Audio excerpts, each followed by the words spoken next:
In the corridors of power in Washington, D.C., a new force is rising. It doesn't flow through pipelines or come from the ground. It's born from code, lives on the blockchain, and it's now commanding the attention of the most powerful people in the world. This is the story of how the crypto industry went from a niche interest for tech utopians to one of the most formidable lobbying powers in the nation's capital. The new power in Washington isn't oil, it's tokens. The battle for the future of finance isn't being fought on trading floors or in server rooms anymore. It's being waged in the quiet, carpeted hallways of Congress and inside the opaque federal agencies that write the rules. The heart of this conflict is a burgeoning billion-dollar influence war. A coordinated campaign by the cryptocurrency industry to shape American regulation in its favor. This isn't just a few companies hiring a handful of lobbyists. It's the construction of a permanent political machine designed to rival the influence of Wall Street and big tech. Leading the charge are powerful lobbying organizations that have become the public face of crypto in Washington. Groups like the Blockchain Association, a trade group representing over 100 of the industry's biggest players, and Coin Center, a nonprofit think tank focused on the policy implications of cryptocurrency, have become fixtures on Capitol Hill. They craft position papers, organize briefings, provide a unified voice for an industry that was once a chaotic collection of startups. Their mission is to educate, persuade, and ultimately to embed the logic of crypto into the DNA of American law. But behind these public-facing organizations are the real engines of this influence machine, the big spenders. Cryptocurrency firms and their executives have poured hundreds of millions of dollars into lobbying efforts and political campaigns. In recent election cycles, crypto-lined super PACs like Fairshake have emerged as some of the biggest spenders, targeting both primary and general elections to oust crypto skeptics and elect friendly new faces. They are playing a long game, methodically building a bench of pro-crypto lawmakers who will champion their cause for years to come. This flood of money has turned the abstract debate over digital assets into a high-stakes political reality, forcing every serious politician to pick a side. The real work of this influence campaign happens far from the glare of cameras. In a world of scheduled sit-downs and hushed conversations, behind the scenes, the crypto lobby has secured unprecedented access to the highest levels of government.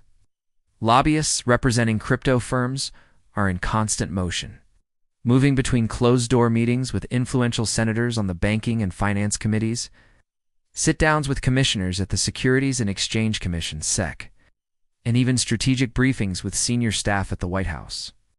These aren't just introductory handshakes. They are deep, substantive discussions about the very nature of money, assets, and regulatory jurisdiction. Inside these rooms, a stark polarization defines the debate. On one side, the crypto industry and its allies frame their push in the language of progress and patriotism. They argue that decentralized finance and digital assets represent the next great wave of American innovation. They paint a picture of a future where the U.S. leads the world in a new technological revolution, creating jobs, fostering economic growth, and maintaining its financial supremacy. To them, heavy-handed regulation is not just a business obstacle. It's a threat to national competitiveness that risks ceding the future of the internet to other countries. They warn that without a clear and favorable legal framework, innovation will flee American shores. On the other side of the table are the regulators and consumer protection advocates, who view the crypto landscape with deep skepticism. For them, the defining narrative is not innovation, but the urgent need for protection.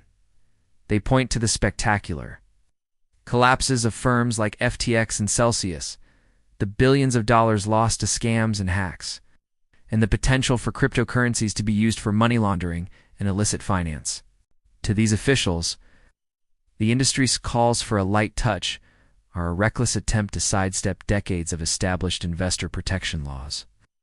The SEC, under Chairman Gary Gensler, has taken a particularly hard line, arguing that most crypto tokens are simply unregistered securities and should be regulated as such.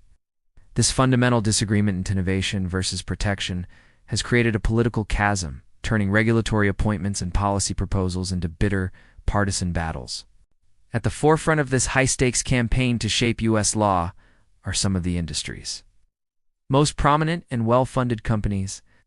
Coinbase, the largest cryptocurrency exchange in the United States, has transformed itself from a simple trading platform into a political powerhouse. The company has spent tens of millions on lobbying and has built an in-house government affairs team that rivals those of established financial giants. Its CEO, Brian Armstrong, has become one of the industry's most vocal advocates. He's using his public platform to directly challenge regulators and rally a grassroots army of crypto users to engage in the political process. Coinbase's strategy is clear: to be seen not just as a company, but as a defender of economic freedom for millions of Americans.